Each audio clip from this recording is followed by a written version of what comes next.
hear from a very special group of achievers here today. 5 of our newest executive directors. Yeah, give them a hand. These 5 women in the past year have inspired their teams through their belief and their passion, their skill, and their will. We have Anita Baughman, Stacy Itzel, Schilling, Anita Vierling, and Yvette Yeomans. And our panel today is going to focus on moving on up in the Pampered Chef career plan. So our question for all of you is, who is the next executive director in your organization? We thought it would be fun for you to hear what our newest executives did to make their goal a reality, so that you might be able to identify those on your team who have an interest and help them reach that goal as well. So we're going to, I'm going to just kind of read the questions from up here, and we'll just have you guys, if you would stand while you do it. We didn't have enough room up here to put them up high, so if each of you would stand when it's time to answer your question, I think that would be helpful for everybody in the room. Don't stand, we're filming. Don't stand. Don't stand, they're filming. Okay. Oh, the people over here are, okay. So we're going to start off with Anita Vierling. And Anna, the very first question we have is, why did you decide you wanted to become an executive director, and how long did it take you to achieve your goal once you really decided to go after it? I think that I had, a couple years ago, started the executive-bound call training that you had done, because it was told that to me that was exclusively just for me and special people, but I think it was for all, at least senior directors. I had sat around with 3 first line and 1 second line for quite a while. In that time period, Judy had us do the vision board, of course, so I rigged that up and put it out to my team and presented it. And we had a Rock Your Chef that fall. And it was just sort of a little bit of momentum was going, and it wasn't towards executive, it was just going towards, we were going to start promoting. And all of a sudden, I believe it was February of the following year, I had 2 directors promote, first-line directors promoted. And at that point, it truly was it was the next step for our team. It wasn't really me. I don't think I ever truly believed I could be an executive director. And because of that, I don't think I ever really aspired and thought that I'd ever in a million years be sitting here with you guys. But it really was the next step for my team, and that's really where we went. And then we had another director and another 2 directors, and it was towards the end, we have to make this happen because everybody's going to be devastated. So you guys all have to, pull this, and we did, and it's been pretty incredible. So it was just a team. It was definitely a team effort. And Stacy, how about you? I told Sharon she didn't cry, so I couldn't cry, but I'm probably gonna cry. I really wanted to be an executive director ever since my first national conference, and I wish I could say it was for noble reasons, like I wanted to help people achieve their dreams. I wanted to experience personal success. I wanted to be a leader, and it's not that I don't like to help people. I don't think I would be as passionate about recruiting as I am if I didn't like helping people, but it was definitely about a personal accomplishment for me. The problem was I never really believed I could do it. I had a serious crack in that pillar, and an even bigger crack in my will to do it, because I thought that it was going to take more than it really would take to do it. And so I would come to an obstacle and I would quit.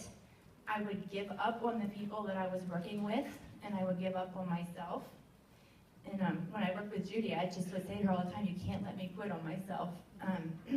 So then I just decided I don't want to be an exec anymore. That's what I would tell myself. And I was just going to continue doing what I love doing, my shows and recruiting and helping others achieve success. And in March of 2013, I had 3 first-line directors, and there were 2 people on my team that really wanted to promote to director, so of course I wanted to help them. And one was my sister-in-law, and the other one was someone who was deep in my first generation.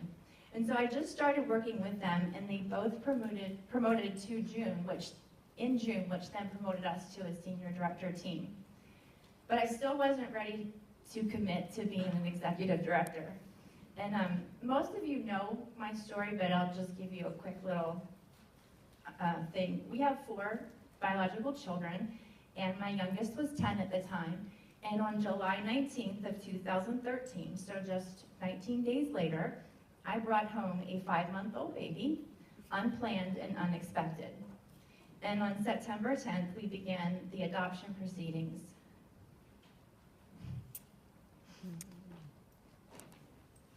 Sorry. And my family of 6 was soon to become a family of 7. I remember being on vacation in New York City with my husband and emailing Judy and saying, I need to promote to exec.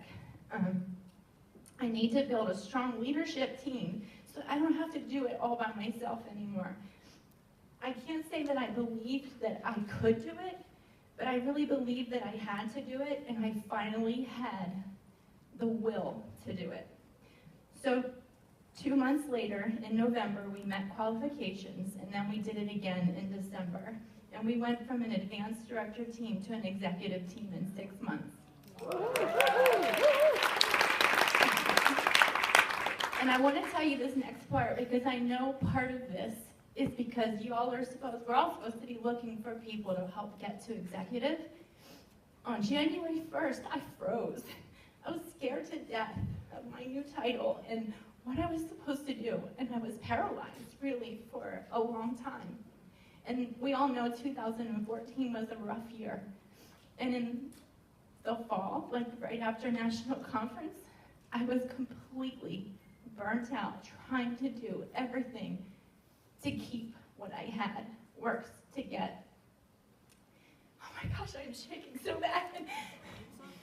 And I just have to say thank you to Doris and Jean and all of the home office for the time to build, because that gave me the time to just relax for a little bit and focus back on what I did to get where I was and not have to worry about this title anymore.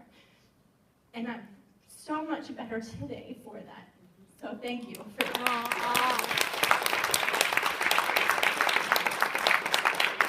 There's a lot of reasons why people decide that they want to move up in the career plan, become an executive, take on those roles and responsibilities.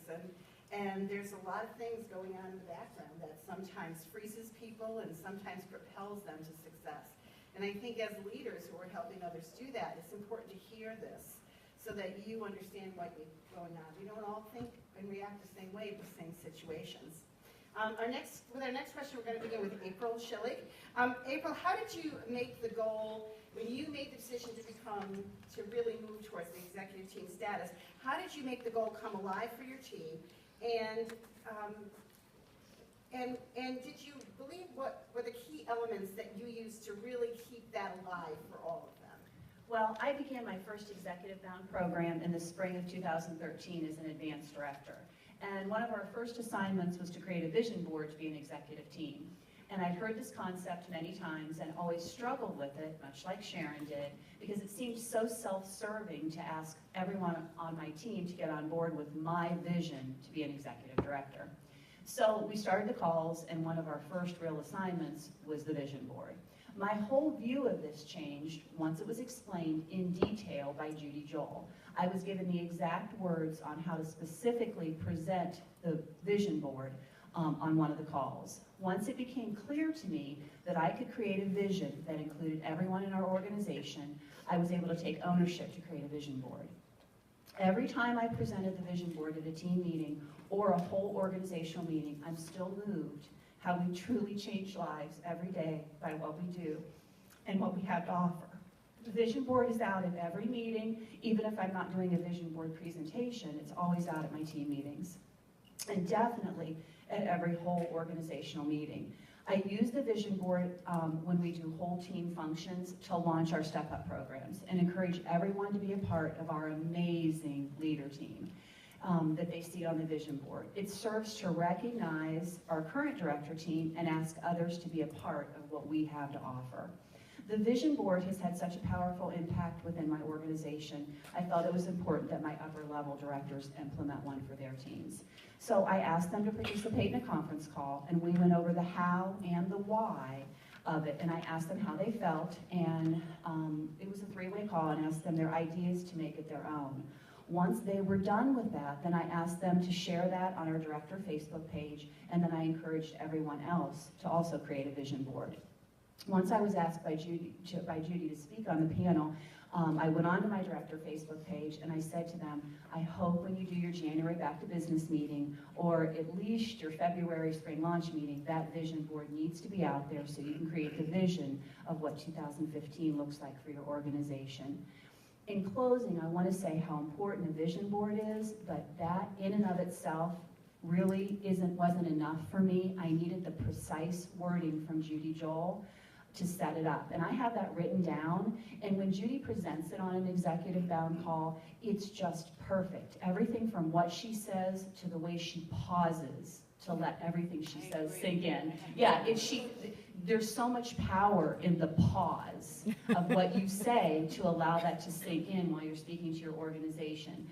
I think it's mandatory for anybody on your organization that wants to move to has any bigger picture, from director to advanced or advanced to senior, and especially senior to executive director.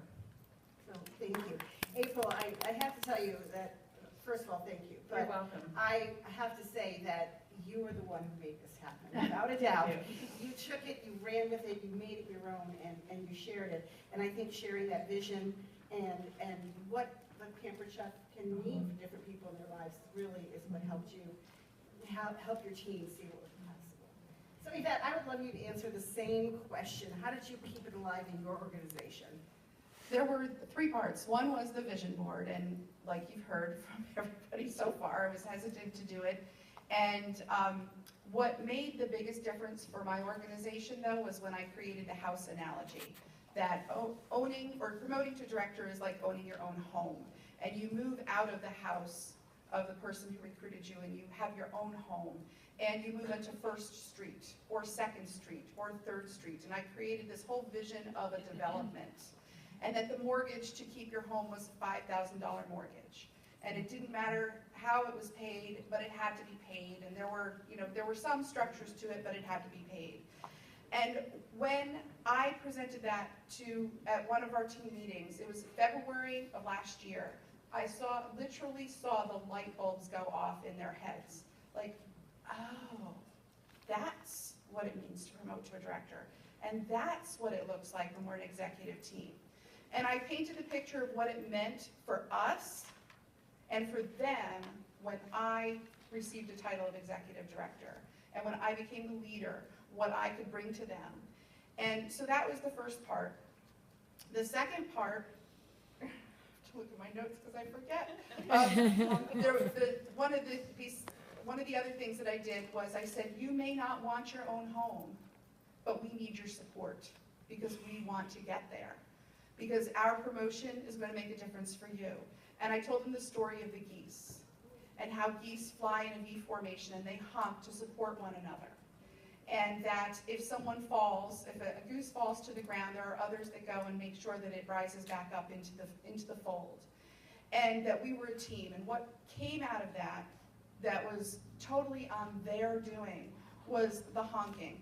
And you were blessed with all of the geese horns at National Conference. That was their idea. And here we go, I can still remember, I've got the tissues right here, sitting in the chair behind stage, getting my makeup done, getting ready to present. And I could hear them walking through the door, honking their horns. And I said to the woman doing my makeup, I'm like, do you hear that?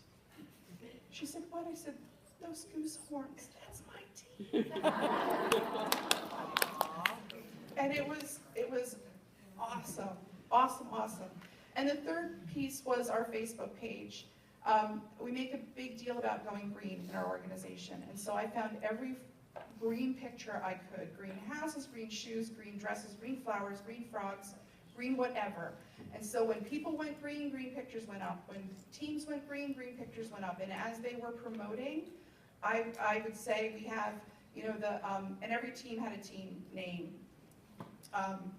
The Mix Masters, 4 people have submitted. They're at $4,500 in sales. Are they, when will they hit the 5,000? And it became a group effort to promote a director. And so one by one, we popped. We promoted somebody in March, we promoted a couple people in April, a couple people in May, we promoted in June, and it was just 1 month after another. And we would come to the team meetings celebrating a promotion. And I remember the second month I stood there and I said, wow, we're doing the same thing. Are they going to get tired of this? Now, every month the group of people coming to the meetings grew because they were so excited about the next promotion. Absolutely. Absolutely. Team effort, team dreams, team goals. Anita, you're our newest executive, just achieved that title like December 1st, I believe it was. And so we'd love to hear from you. You know, how did you create that goal come alive for your team? I feel like a ball of yarn in a room full of kittens. But anyway, I would say a cat in a room full of dogs, but y'all are too beautiful to be using that analogy. I too created the vision board, and Jill Lerner, I'm also a poet. My vision board was balloons, mainly because I had one son graduate from high school last year, and anyway, graduations were happening in my house, and now I'm an empty nester. But so I did the analogy of all the places you will go, and I wrote a poem, but my poem made them cry. It didn't make them laugh. But it gave them the vision. Here, I thought that they knew where we were, but when they saw we were so close, they were like, oh my word. And I made them put on, pick a balloon, and actually, the exciting part, Judy, I had to make a bigger dream because there weren't enough balloons.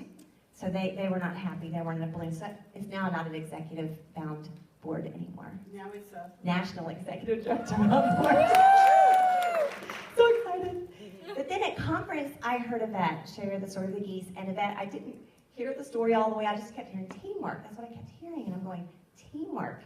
That's what we need, teamwork. If we're going to do this, it's about team.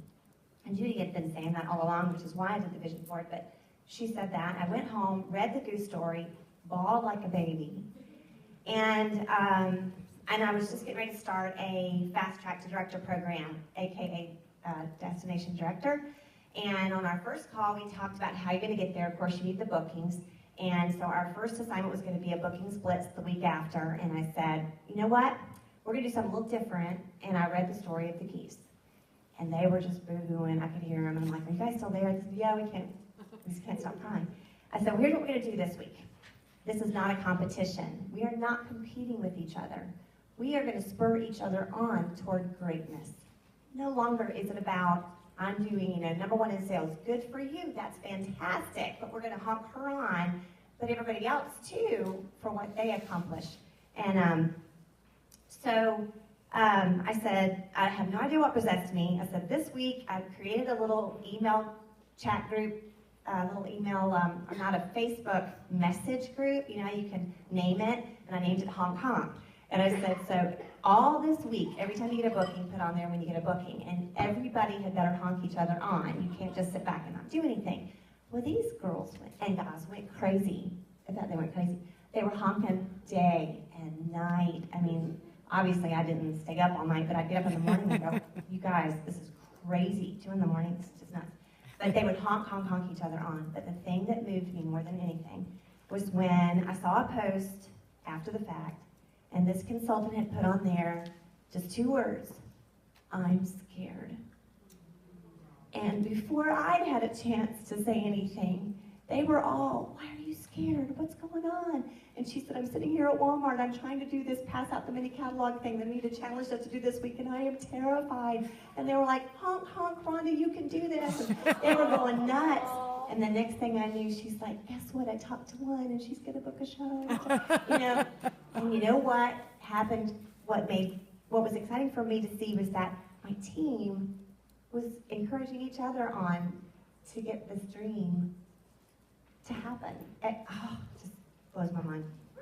But I also have to share that I shared this with my directors too, the Hong Kong thing, and I have to share that this past December 1st, one of the directors said, she just posted nonchalantly on the our group page, she said, I want Disneyland, but I'm 8,000 points short. Well, all of a sudden, they were all over her. You can do this, you can do this, you can do this. And at our Christmas party we just had, she's just crying about all the support she got from them. And she said, I can't believe you guys, how supportive you were of me and encouraging and even sending messages out to their customers. Can you help a friend of mine? Oh, wow. I mean, that blows my mind, and she did it. She did it. Oh. Honk, honk, honk, yes. But I cannot leave out the 4 pillars. When I heard Judy, Louisville was an eye-opener to me. I heard Yvette, and then I heard Judy talk about the 4 pillars. I about peed my pants when I heard that, because I was getting ready to do an organization retreat, our 3rd one in October, and I knew that's what we needed, because my team knows what to do. We teach on skill all the time. But it finally occurred to me that, oh my word, we are putting fresh butter and jelly on dry old toast. Or an old biscuit, It won't do any good if they are learning all the things to do, like, oh yeah, great, this is just fantastic, I know exactly what to do, you're so inspiring, and then they go out, I don't believe I can do it. I said, man, we have to change beliefs around here. So that's what I taught on at our retreat. I did beliefs, and I made my upper level director fly from Illinois and teach on passion, because she's amazing at that. And then my directors taught on skill. And then, I think Tammy said that, you can't teach, they gotta just be able to do it. But that retreat was eye-opener. I made them take your worksheet, the 30 minutes, they had to go away for 30 minutes and do the whole activity, get real introspective, and they all had to give it to me, and I copied it and gave it to the directors. But man, that was eye-opening and life-changing, because one of the girls that was there that wrote on her paper, I know how to do this, I just don't believe I can.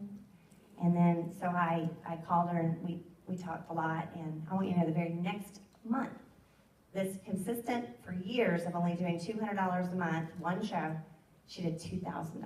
Oh my $2,000. So her beliefs have changed. I believe people really do want to be part of something bigger than themselves, and that's what you created. Anita, in my mind, you're truly an inspirational leader. And I have to tell you guys, when we came together as a group, we talked about this segment, and Anita told that story. Yvette, she couldn't speak. I mean, she was in tears. And I think the message there is, we don't know who we're going to touch as we share with each other, as we share these amazing stories, and who's going to grab onto something.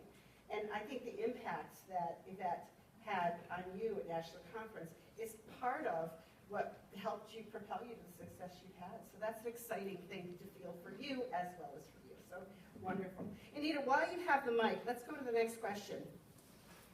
What were the daily and monthly, let's get to the nitty-gritty, okay?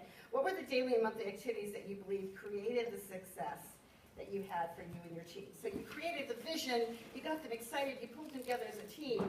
Yep, there's still work to do. So what kind of things did you do? Just take a couple minutes and share that with people. Okay. Well, I have to preface this by saying that in the fall of 2013, I read the book Train Your Brain. If you ever read that, it blew my mind. And I did the activities. In fact, my husband one day said, woman, what in the world is all over this house? Because they were posting this everywhere, said it's easy to promote directors, because that's what I wanted to do. And of course, 2 months later, promoted 2 directors, and they both fell off the face of the earth. So I pulled them all down again and put up, it's easy to promote strong directors. That took the place. But I literally have, I took a class with Dana Wild too called Intentional Leadership, and I have 5 affirmations that pop up on my phone and on my iPad actually at 11, 12, 1, 2, and 3 every day, a different one. And that just keeps me going, and I'm trying to change my thought patterns, and I'm trying to help my team do that too. It's big with my team. I'm really making a big deal with that. The other thing that I think helped on a daily basis was I was constantly posting on our director's page as it was happening, so-and-so's green already, the team's green already, that's fantastic, and everybody was like, woohoo, yeah. And then that person who was green, it was so precious, because she was like, okay, y'all, come on, y'all can do it too. And it was just so sweet. They were constantly encouraging each other. And when we got to the point we had the structure, but there were still directors who hadn't qualified, who hadn't gone green, we didn't stop. I said, y'all, we're not done. We're not done. I'm not going to be happy till every team is green. We want to promote to executive, but with everybody doing it, it doesn't matter 6 and 2, whatever. You know, let's everybody be green. So they just kept pumping each other on, and I just think that's that constant pumping on. And I did do this really neat thing too that I thought was going to backfire on me. I actually made my directors admins of my group page, because it was our page. And I realized, you know, they need to welcome their new consultants on a timely basis. So they would, you know, put on new consultants or from their team and immediately welcome them. And what has been so cool to watch though, and I would have really freaked out 2 years ago, they've really taken ownership of it. I mean, to the point of even changing my cover photo the other day. But I went, no, but it was really good. It was a great cover photo. But you know, it's her page too. It's our page. It's our executive team. I wish they were here. Awesome. That's awesome. Wonderful. A little tough love. A little tough love is what I heard there. That is great. Yvette, I'd love you to answer that question as well. What kind of daily and monthly activities did you do that you believe created the success? It was more of an attitude belief that I needed to change, and that was that I was a recruiter. And prior to the year of promotion, I mean, I didn't think I was a horrible recruiter because I would recruit about 10 a year, but I never, ever had achieved excellence in recruiting. And I watched, it was whatever year that was, from 2013, Sharon, and I think it was Brandis. For whatever reason, the two of you stuck out to me because there was this huge recruiting surge and then developing leaders, and I remember saying to Judy, oh, if I want to promote, I need to change my belief around recruiting, and I really need to do the 10 is just not enough. And so I reached out to a friend to help me with that and, you know, flip the switch and just turn on the skills that I had because I could sell. I was always a top seller. I just had to apply those skills to recruiting. And so I became incredibly intentional about recruiting. And that year I recruited 24. Oh, what happened, right? Well, this past year I turned off that intention and I was back to 10. You know, so it's really that intention. I had to flip the belief, and it really became a daily activity to flip that. And then the skill, and then the will, and the passion, and then, you know, I've got to flip them back on because it's 2015 and it's time to be green again. Intentional and purposeful. We heard Sharon say the same thing earlier today. That's wonderful. And I think, Stacy, you were going to take and really share some of the things that you did as well. So would you go ahead? Yeah, so like Yvette had to change her belief in that she could recruit, I had to change my belief that I could teach other people to recruit, and that that there were recruiters on my team even if they weren't naturally doing it. So when I started working with my sister-in-law and the consultant that was deep in my first generation, I basically just became their best friends. I attached myself to them like glue. I think Sharon said you Velcroed yourself to them. We had calls after every single one of their parties. And we analyzed and tracked everything about their business. Every aspect of our business is an avenue on the map to recruiting.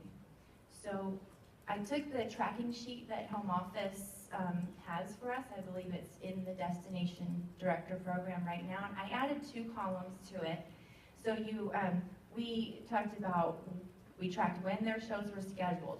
Did the show hold on that date, or was it postponing, canceling? I mean, that tells you something about your host coaching. We talked about how many guests were at the shows. We talked about how many outside orders they were getting. That was something that I added to it, because a lot of consultants are not following up with their outside orders, and you can do that full service checkout over the phone with people. We talked about what their sales are. Sales and recruiting go hand in hand, because if you're creating a strong desire for products, you're going to create a strong desire for people to join our company. So sales aren't on that tracking sheet, and I feel like that's a big part of what you should be tracking. And we also, I added to it, is their host interested in the business? A lot of consultants are not asking their hosts every single time, are you interested in the business? So the numbers don't lie. You can't argue with them. When you're tracking all of this, you see it on paper, they see it on paper. You can see exactly where the weakness is, and then you help them fix it. You make the adjustments that have to be made. So just like Yvette had people promotions every single month, when those two started recruiting, it just really contributed to the whole team atmosphere, and other people started believing that they could recruit, especially because the gal who was deep in my first generation had lost her career sales no less than 2 times, maybe 3 times, and was in a 6th month of inactivity at one point. And we had a big conference call because she promoted to team leader like 3 months later, and then it was director. And for someone to come back from that to them promoting to director is extremely inspiring to the rest of your organization. That your belief in them and their success created belief in others. Yes. Wonderful, just wonderful. Velcro them at the hip. I love that. So for the last question I have for Anna and for April, Anna, if you want to start, share with us things that you did that helped help you continue to create the culture for teamwork in your organization. So not just the vision board, but what other things did you do to really create that culture for teamwork in your organization as you grew? Well, we still do. I mean, at any one of my meetings, obviously we always just throw in recruiting. One of the things that I make sure I really drive home is my attitude in recruiting, which I got from Marna Ross probably 12 years ago when we were on that panel, was that recruiting is just not a big deal. And that was the big thing. I'm always telling them, just tell them the words, just ask them. Have you ever thought about doing this? Have you ever thought about, just getting them into that, and it's just not a big deal. So doing that and, and having that as a highlight at all of our meetings, but then also the, remember we just did that online opportunity, yes? Was it Julie Ritter? Yeah, and that was awesome. And so, we've done that several times. We do all of our new consultant trainings, of course, always offering and, always telling them to bring guests to everything. And so we just make sure that it's very open, that it's just sort of a norm for them, that that's what's happening and that's what we do. And you created a culture for recruiting within your organization. Yes.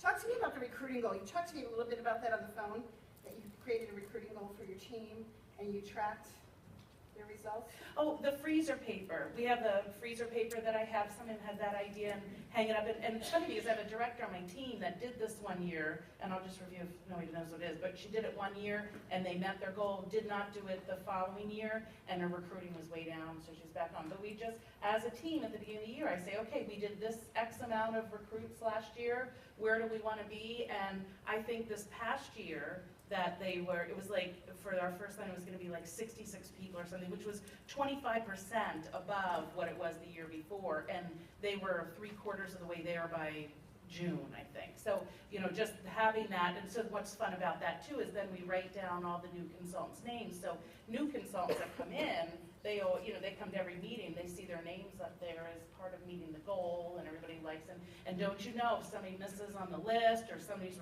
they know who's on the list and who's supposed to be on there too. So they see that all the time. Wonderful. I don't get the freezer paper. Yes. It's freezer paper because if you tack it on, we meet in a hotel, so if I tack it on the wall and you write on the paper side, it doesn't go through with a Sharpie. That's why it's freezer paper. In the grocery store, there's rolls of butcher wrap or freezer paper. It just pulls out. So It could be any travel. paper, It yeah. can be any kind of paper, but it travels.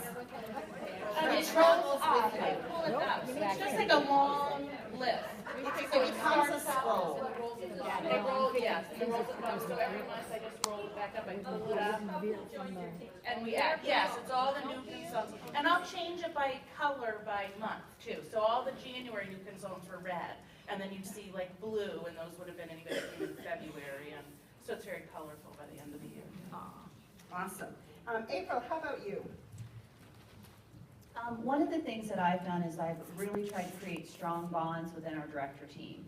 And I've done it in several different ways, but one of the things that I feel most important is to hold consistent director meetings. And ever since I've been an upper level director, I held director meetings, and they'd usually be quarterly. Once I became an executive director, it's now our goal to hold monthly director meetings. Our agenda is always structured around an old home office model, and it's the RSVP role model. The RSVP role model helps me to create a very specific agenda around the most important topics, which are recruiting, sales, very new people, and performers. We talk about what we're currently doing in those areas, what we feel we could improve on, and any new thoughts or ideas on that topic. We always discuss any upcoming home office events and way to maximize attendance to those events. And we also talk about how to successfully structure whole organizational events. The meetings are held at my home, and the directors sign up on our director Facebook page to bring a recipe or a dish to share. I don't do food at the events. I focus on training and other things. I make a very big deal about director meetings on our directors page. I talk to them, I'm very excited to see you, I'm looking forward to pampering you, I'm gonna have great training, you're gonna love it, you're gonna go home with a ton of ideas. One time after a home office event, I joked with them they were gonna need to pack their pajamas and their slippers and spend the night. I had so much to talk about. And by doing this, I always create the atmosphere of making it about them, and I believe that helps for them to want to attend. One of the things I do, I always set a beautiful table. I've got linen tablecloths, I've got cloth napkins, I've got napkin rings, and my table is always themed with a theme, or it's always seasonal. I have a beverage station in my kitchen with hot water, coffee, lemonade. I even have a small vase of flowers at the beverage station. At every place setting is a small gift from me. The gifts correlate with either my theme or the season. Some examples of some things I've done. I did a red and black Mickey Mouse table last year in February. I had a red tablecloth, I had black napkins, I had Disney confetti, I had Disney napkin rings, I had a Disney styrofoam head in the center, and their take-home gift were Mickey Mouse cupcakes. I've even had, at the end of April or the beginning of May, I always do a Help with Cancer table, and I still have the square simple edition plates, and then I offset those with the pink and white polka dot plates. This year, at every place setting, there was a small pot of pink tulips to take home. I've done mums in September, a Halloween gift in October, and in November I did just a black painted frame, and it had a chalkboard sticker on it, and it said, "I am thankful for," and in the center I wrote "our director team." It's always, our December meeting is always advertised as a director adventure, and I make a big deal about it. They don't know where we're going. At this director meeting, I make breakfast for them. I have an egg casserole or muffins or strata, and they just are told to get in line behind my car and we're gonna go someplace. And then when we get where we're going, it's usually a bed and breakfast or someplace quaint. This is unbelievable. And then at that, I give them their gifts. After the meetings, I'm very intentional about going on our director page and thanking them for attending. I tell them how much it meant to get together with them, and then I share that on my personal page, and I always say I had the privilege of spending time with these ladies, and I'm looking forward to adding more leaders to this group. Who's ready to join us? One idea that I initiated last year, and I do this quarterly, is a director tag. And I picked a topic. Last year in January was organization. I've done host coaching and I've done bookings, and I picked the most senior director on my team, and I asked everyone to come prepared to share on our personal team page their best organizational tip. So my first director started, she shared her best tip for getting organized for the new year. And then, for example, she'd go, "Stacy Itzel, what's your best idea for getting organized?" And they tagged each other all the way down through 8 directors. So we did this quarterly, and it was just really good for my personal team to see what the directors were doing to stay organized. I think the next quarter we did bookings, we've done host coaching, and in our January meeting I asked them to share their January recipe, their theme, and I asked them to share the host letter on our personal team page. That has really gotten a lot of activity because I think a lot of consultants struggle with recipe selection. So the directors would post their recipe. People were, as soon as I announced it was going to be done, because I did share first, and I announced we were going to start this, and somebody said, "Can you please do this every month? Can the directors share every month?" And it got a lot of activity in. Are you doing the station style? What products are you taking? Are you making a dessert? That really, really was very popular. Our director team has a great synergy. We really have a good time together. We support each other, we complement each other. We had our November director meeting at a fabulous food show. Really, it was a lot more fun. And then we had a tiny little director meeting during lunch and just talked about what we wanted to do. I believe by creating this type of climate and this type of culture at director meetings, it makes them want to attend and never leave. And they know they're going to be pampered by me. They know they're going to be fed in a literal sense and a business sense for their businesses. When they attend director meetings, it bonds us as a director team. I'm in tune with their needs. They're given a voice in our organization to make sure that we're all on the same page. And I have influence over the type of information they're receiving and what they're sharing with their teams. I believe I've created an environment of transparency where they're comfortable discussing their struggles without negativity, and subsequently we problem solve those as a director team. We always share our monthly goals and what we want to take action on before the next meeting. My goal is to have my actions and the atmosphere at our director meetings inspire our director team to be the best leaders they can be and to grow in their role as leaders. My personal belief is that this type of climate and culture focuses on servant leadership and giving back and helping others. In my corner of my world with my directors, I want them to feel exactly the same way that we feel coming here. They're excited to see what I have for them because they know it's going to be fun. They know they're going to receive great information, and it's powerful, and that's just been really big for me. Huge. Mine's been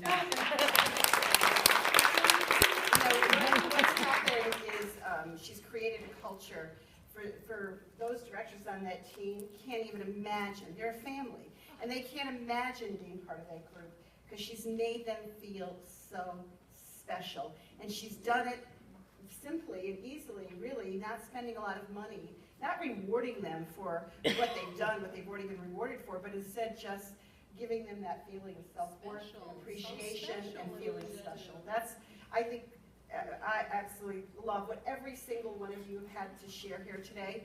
And here's something I want you all to think about. We're going to open it up to Q&A if you'd like to ask any of them any questions. But here's what I'd like you to think about.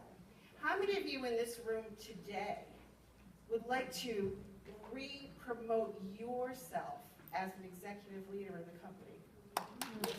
How exciting would it be for all of you in the next, Stacy said, in 6 months, went from 3 to 6 new directors.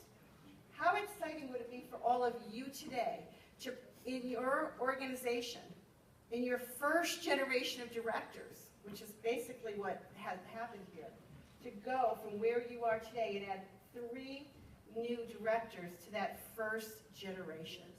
It's going to take work. It's going to take personal recruiting. It's going to take putting systems in place. It's going to take commitment. It's going to take belief. It's going to take passion. It's going to take skill and will. But at the end of the day, every one of you will be so happy and excited that you'll have this amazing passion radiating from you. And not only for you, but imagine what it's going to do for the company as a whole. You're those flag bearers and those torch bearers right now.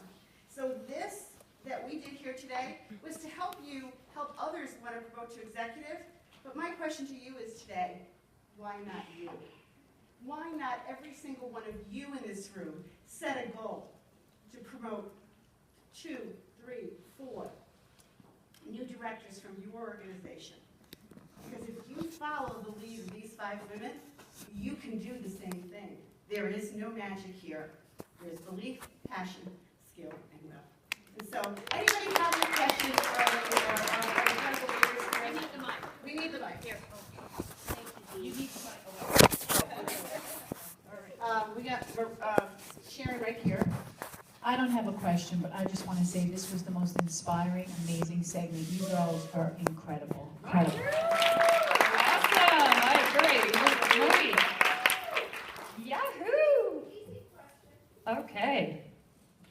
April, with your sit-down dinner table, what day, time of the week do you have your meeting? I have them on Fridays at 12 o'clock. And yes, I do have 2 directors that work. One is a child life specialist, so she puts in a lot of hours. We planned, I think we planned the next 6 director meetings in December. So when she knows that those director meetings are going to be held, she front loads her week and she takes off. The other director works full-time, but she takes it as a vacation day or a sick day, and she plans on attending the meetings. I am very fortunate that all 8 of my directors are within an hour to an hour and 15 minutes of me. And I know that's kind of a unique situation, but I am blessed in that way. We never have a meeting less than 6 or 7 people in my director meetings. They all are always there. Maybe I should add to that little challenge, Jean, that they should grow in their own backyard. Yeah, wahoo! I love that idea. Anyone else have questions? Questions for this esteemed panel? All right. Well, before I ask this panel to leave, I would like to share something with you that I am very, very excited about. As all of you know, in years past, I've been privileged to run a conference call series, a training program called Executive Bound. And I know many of you executives have actually participated in that program yourselves. And I will tell you that all 5 women on the stage are graduates. Some of them attended the course 2 and 3 times. Oh, 3 times, April said. They're all graduates of that program. Well, this year we've decided to take the Executive Bound program one step further, and here's how it's going to work. First, we're going to be asking each of you to nominate individuals on your team to be part of an Executive Bound group. The field development managers will also have the opportunity to nominate upper-level directors from their regions as well. All nominees must meet certain criteria. And you're going to get this in writing. I'm going to send you an email with a Google link where you're actually going to give us the recommendations so we can put them together in an Excel spreadsheet and have everything in one place. So you know, the first criteria, 4 criteria to this. First, they need to be an upper-level director with at least 3 directors in their organization. So they could hold the title advanced director or senior director. Be on pace for excellence in sales, which means they need to have a consistent show calendar. Okay, booking 8 a month. Be willing to do those magic 2 shows and doing it. So be on pace for excellence awards in sales and be on pace for excellence awards in recruiting. You don't go from where you are, from an advanced director to senior director, without having a strong show calendar and without recruiting new people on their team. And of course, they have to have a goal to move on up in the career plan. It's going to be, they could be like Stacy. They might not have that goal, but I really believe it's going to be your belief in them that's going to help them believe that they can have that goal themselves. So our goal as a team is to have 50 upper-level leaders in our Executive Bound program, and here's what they're going to have the opportunity to participate in. The first thing we're going to do is a home office seminar opportunity, March 24th and 25th, with a focus on leadership training. Okay, they'll be invited to come to the home office with a focus on leadership training. This will be done just like any other retreat. They're going to have to get there on their own, okay, come to be part of the meeting, but while they're there, we'll have breakfast and we'll set up some lunch and have some meals for them. So it's going to be a shared responsibility as far as funds go. Does that make sense to everybody? Yeah. Okay. The second, an opportunity to come together as a group the day prior to National Conference on July 15th. This will be a networking and sharing meeting, a recognition meeting. This is not going to be about training. This is going to be about, we appreciate you and who you are, and really give them an opportunity to come together as a group, learn from each other, and be inspired by each other. A series of conference calls similar to the Executive Bound program, designed to take them from where they are today to executive level within a year. So the goal will be, go to executive in a year. Will they all make it? Who used those words before?